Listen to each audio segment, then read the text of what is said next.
മുഖ്യമന്ത്രി V D Satheesan ഇപ്പോൾ ഭാവപിതാവുമായുള്ള ചർച്ചയ്ക്ക് ശേഷം പുറത്തേക്ക് ഇറങ്ങി വരികയാണ്. സത്യപ്രതിജ്ഞയ്ക്ക് മുമ്പാണ്, തൊട്ട് മുമ്പാണ്. ഒരു പക്ഷേ സത്യപ്രതിജ്ഞ ക്ഷണിക്കാനൊക്കെ ആയിരിക്കണം സന്ദർശനം. അവരുടെ വാക്കുകളിലേക്ക് എനിക്ക് സംസാരിക്കാൻ.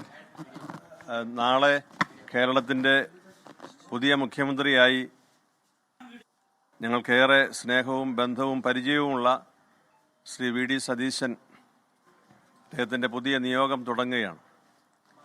വർഷങ്ങളായിട്ടുള്ള ഒരു ബന്ധവും അടുപ്പവും, പ്രത്യേകിച്ചൊരു നമ്മുടെ ദേശത്തെ സംബന്ധിച്ച് പുതിയൊരു നിയോഗത്തിൽ അദ്ദേഹം പ്രവേശിക്കുമ്പോൾ എല്ലാ ദൈവാനുഗ്രഹങ്ങളും എല്ലാ നന്മകളും ഞങ്ങൾ എല്ലാവരും നേരുകയാണ്.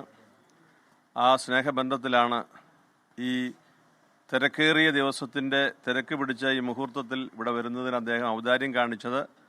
അദ്ദേഹത്തിൻ്റെ എല്ലാവിധമായ ശുശ്രൂഷകൾക്ക്, നമ്മുടെ രാജ്യത്തിൻ്റെ, നമ്മുടെ ദേശത്തിൻ്റെ കെട്ടുപണിക്ക് അദ്ദേഹം നൽകുന്ന വലിയ ദീർഘവീക്ഷണത്തോടെയുള്ള പ്രവർത്തനങ്ങൾക്കെല്ലാം എല്ലാ വിജയവും നേരുന്നു.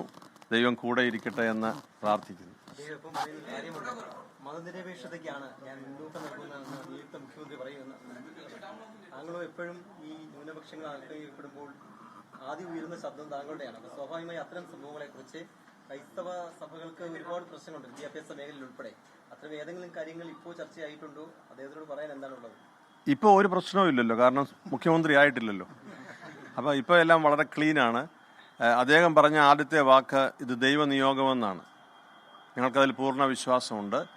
പിന്നെ എല്ലാ സമൂഹങ്ങളെയും ബഹുമാനിച്ചും എല്ലാ സമൂഹങ്ങളുടെ ആവശ്യങ്ങളെ പരിഗണിച്ചും നമ്മുടെ ദേശത്തിൻ്റെ പുരോഗതി ഉറപ്പാക്കിയുമുള്ള സംരംഭങ്ങളാണ് ഈ നാടിന് ആവശ്യം.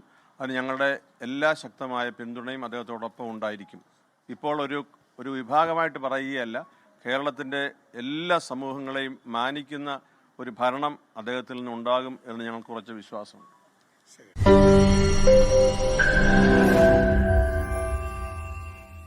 ലോകത്തെവിടെയായാലും ഏത് സമയത്തും 24 വാർത്തകളും ഓഗ്മെന്റഡ് റിയാലിറ്റി പാക്കേജുകളും എക്സ്പ്ലെയിനറുകളും വിശദമായി കാണാൻ ഞങ്ങളുടെ യൂട്യൂബ് ചാനൽ നിങ്ങൾക്ക് സബ്സ്ക്രൈബ് ചെയ്യാം.